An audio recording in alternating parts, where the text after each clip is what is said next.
శ్రీమాత్రే నమః. శ్రీ గురుభ్యో నమః. తదుపరి కన్యారాశి వారికి సంబంధించి ఉన్నటువంటి జూలై నెలలో కాలసర్ప దోషానికి సంబంధించి కరెక్ట్ గా చెప్పాలి అని అంటే అన్ని రాసుల వాళ్ళు కూడా మనం ఇప్పటి వరకు మేషరాశి నుండి సింహరాశి వరకు చూసుకుంటే రాహుకేతుల మధ్యలో ఉన్నారు. అంటే కేతు నుంచి రాహు అపసవ్య దిశలో వెళ్తాడు కాబట్టి ఈ కాలసర్ప దోషానికి సంబంధించి ఇలాంటి పరిణామాలు ఉంటాయని చెప్పొచ్చు. కానీ ఈ యొక్క ఈ యొక్క కన్యా రాశి వారు ఏంటంటే రాహు నుంచి కేతు మధ్యలో ఉన్నారు. దీని వలన ఏమవుతుంది అని అంటే మత్తుతో కూడినటువంటి రోజులు గడవడం, ఏవైనా చేసేటువంటి పనులలో జాప్యం కలగడం, కాస్త అనుకున్న పనులన్నీ కూడా తొందరగా పూర్తి కాకపోవడం, ఇలాంటివి జరుగుతూ ఉంటాయి. 12వ స్థానానికి వచ్చేసరికి కుజుడు మరియు కేతుగ్రహ సంచారం ఉంది కాబట్టి ఏవైనా సరే మీరు సీక్రసీ మెయింటైన్ చేయాలంటే మెయింటైన్ చేయలేకపోవడం. ఎందుకంటే పాపగ్రహ సంచారం, 2 పాపగ్రహ సంచారాలు కుజుడు మరియు కేతు కాబట్టి దీని వలన ఏవైనా సరే ఇబ్బందులు కలగడం, అగ్నితత్వ రాశి అయిన కుజుడు ఉండడం వలన కోపం రావడం, 11వ స్థానంలో బుధగ్రహ సంచారం ఉండడం వల్ల సొసైటీలో మీరు ఏదైనా మంచి పేరు ప్రతిష్ట సంబంధించి ఫ్రాంచైజీకి సంబంధించినటువంటి వ్యాపారం తీసుకోవడం స్టార్టింగ్ స్టేజ్ లో అంత సక్సెస్ఫుల్ గా రన్ కాకుండా ఉండడం లాంటి ఇబ్బందులు జరగవచ్చు. అలాగే దశమ స్థానంలో ఈ యొక్క గురుగ్రహ సంచారం ఉండడం వలన మీ కెరీర్ కి సంబంధించి ఇమేజ్ కి సంబంధించి సత్ఫలితాలు పొందుతారు.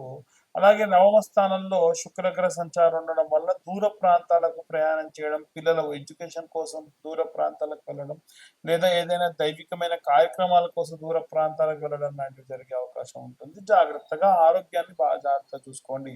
7వ స్థానంలో శనిగ్రహ సంచారం ఉంది కాబట్టి మీ మ్యారిటికల్ లైఫ్ లో ఏదైనా సరే ఒక గట్టి హార్ష్గా మాటలు డిస్కషన్స్ రావడం మీకు మీ భార్యకి మధ్యలో, లేదా కొత్తగా పెళ్లి కుదిరినటువంటి వాళ్ళకు కూడా బాధ్యతల మీద పడడము, అలాగే మ్యారేజ్కి సంబంధించి కుదిరిన తర్వాత అంత బాగానే అవుతుంది కానీ అయినా సరే ఏదైనా ఇబ్బందులు కలిగే అవకాశాలు కనిపిస్తూ ఉంటాయి. ఇవంతా కూడా గోచార రీత్యా జరిగేటువంటి విషయాలు మాత్రమే. అలాగే 6వ స్థానం హెల్త్కి సంబంధించి అది రాహువు మరియు ఆ ఈ యొక్క సేవకు సంబంధించి ఆరోగ్యానికి సంబంధించి కాబట్టి చాలా జాగ్రత్త వహించాలి. ఇవన్నీ కూడా గోచార రీత్యా జరిగేటువంటి విషయంలో 2025 సంవత్సరంలో కేవలం 2025 రూపాయలు తీసుకొని మీ పూర్తి జాతకం మీకు అందిస్తున్నాం. దానికి గాను మీ పేరు, మీ date of birth, time, place ఖచ్చితంగా కావాలి.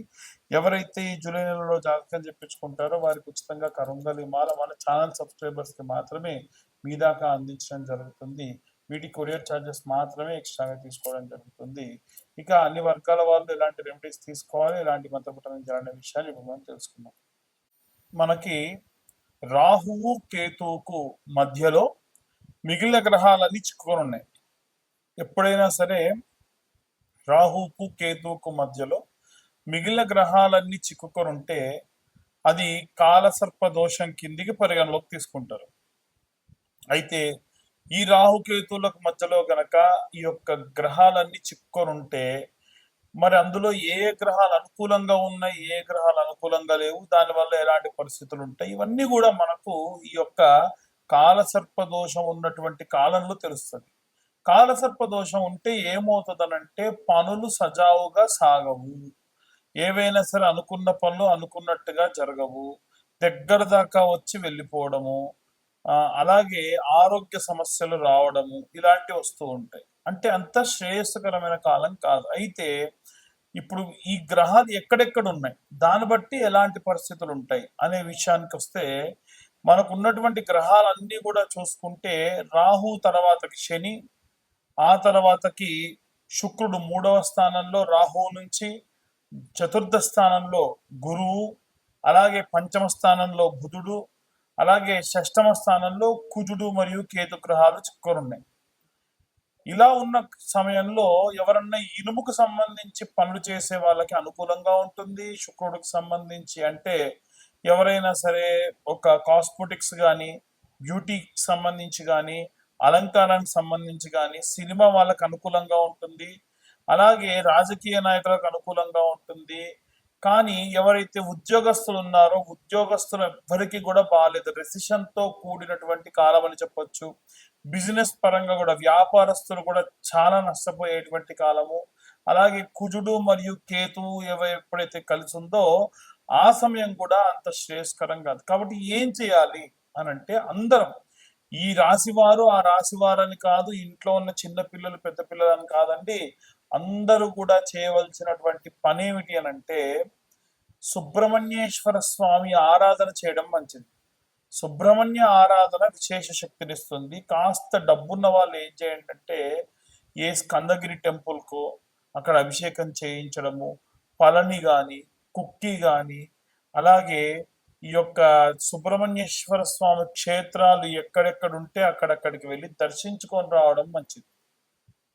మనం అంత దాకా వెళ్ళి చేయలేమండి, కాస్తలో కాస్త మన ఇంటి దగ్గరే మనం ఏవైనా చేయగలమా అంటే, మనము ప్రతి మంగళవారము ఈ నెలలో ఉన్నటువంటి అన్ని మంగళవారాలు కూడా జూలై నెలలో జంట నాగులు ఉంటాయి కదా, జంట నాగులకు ఇప్పుడు నేను చెప్పిన విధంగా మీరు పూజ చేసుకోండి. ఒక 2 లీటర్ల వాటర్ బాటిల్ తీసుకోండి, ఎంగిలి చేయకుండా ఆ నీళ్లు మొదటి వారం దేవుడికి వాడండి. రెండో వారం నుంచి బాటిల్ దేవుడి పూజకి పక్కకు పెట్టుకోండి. అయితే ఈ తీసుకెళ్ళినటువంటి పదార్థాలు ఏమేమి తీసుకెళ్ళాలంటే, వాటర్ బాటిల్ ఒకటి, అలాగే పాల ప్యాకెట్, అది కూడా ఆవు పాల ప్యాకెట్ ఒక 10 రూపాయలతో 20 రూపాయలతో తీసుకొని వెళ్ళండి. అలాగే ఒక 5 నుంచి 10 రూపాయల క్వాంటిటీ కల పసుపు కుంకుమ, 5 రూపాయల పసుపు 5 రూపాయల కుంకుమ, అలాగే కొంత గంధం, అలాగే ఒక్క 10 రూపాయల పూలు, అంతే, ఎక్కువద్దు.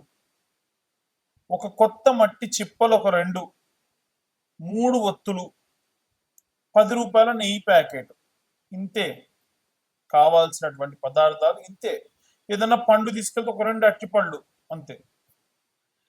మొట్టమొదలు జంట నాగుల దగ్గరికి వెళ్ళి మనసులో ఈ పూజ చేసినంతసేపు కూడా ఓం నమో స్కందాయ నమః అన్న మంత్రం చెబుతూ ఆ నీళ్లను పోసి శుభ్రంగా తుడిచేసి ఆ శిలను సగం వరకు వాడుకొని, నీళ్లు మొత్తంగా పోయకూడదు, పాల ప్యాకెట్తోని పాలు పోయండి, ఆవు పాలు, తర్వాతకి మళ్ళీ నీళ్లు పోయండి, తర్వాతకి ఇంత చిన్న ఆకు కానీ పేపర్ ప్లేట్ కానీ తీసుకుని దాంట్లో పసుపు మరియు గంధము, పసుపు తక్కువ గంధం ఎక్కువ కలుపుకొని ఆ శిల మొత్తానికి కూడా చందన లేపనం రాయండి.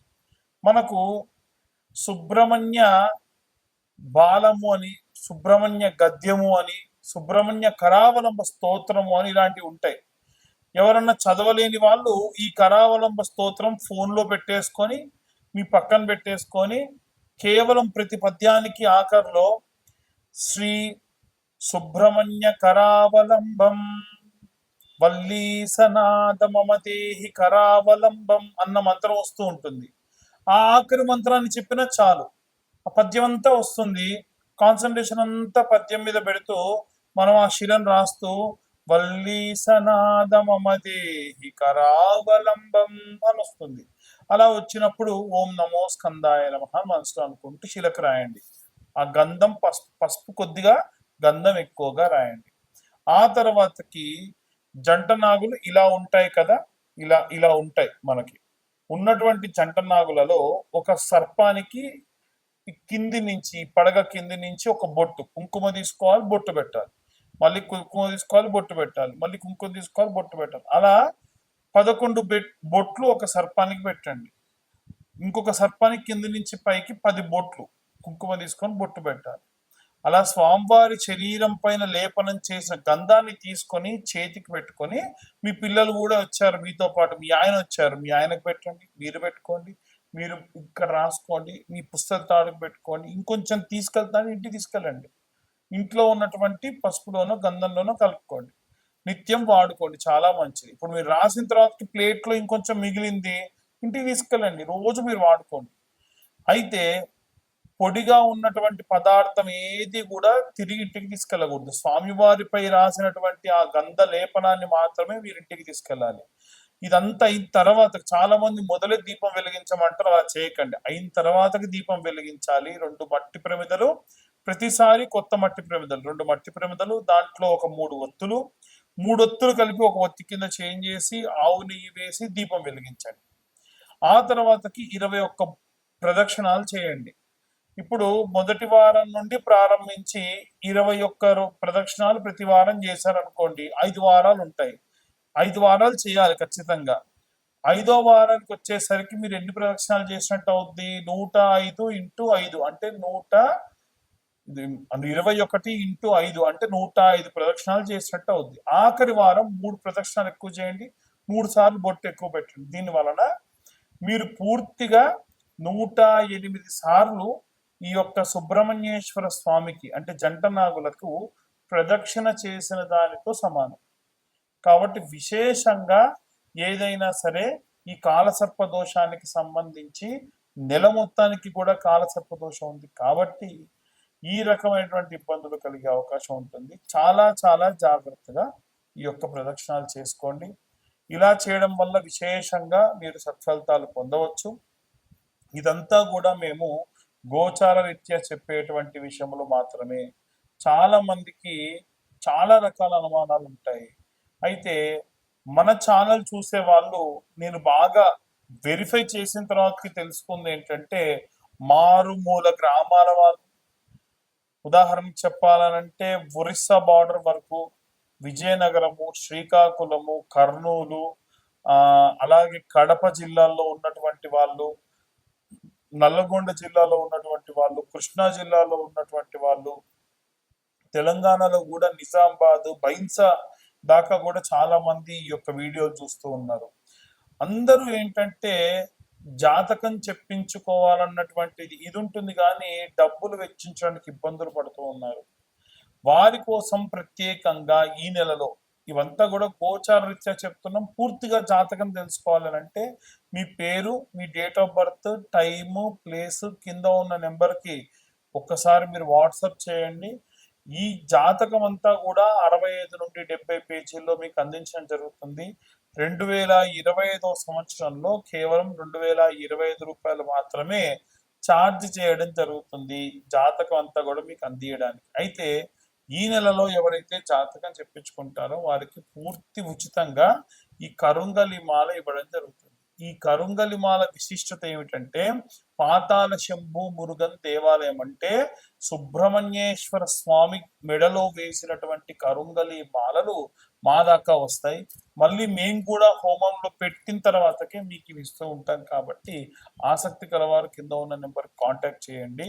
జాతకం చెప్పించుకుంటాం కానీ మాకు కరుంగలి మాల వద్దన్నా 2025 రూపాయలు. ఎందుకంటే కరుంగలి మాల నేను నా ఇంట్రెస్ట్ కొద్దీ మీ దాకా ఉచితంగా ఇచ్చేటువంటి ప్రయత్నం చేస్తూ ఉన్నాను.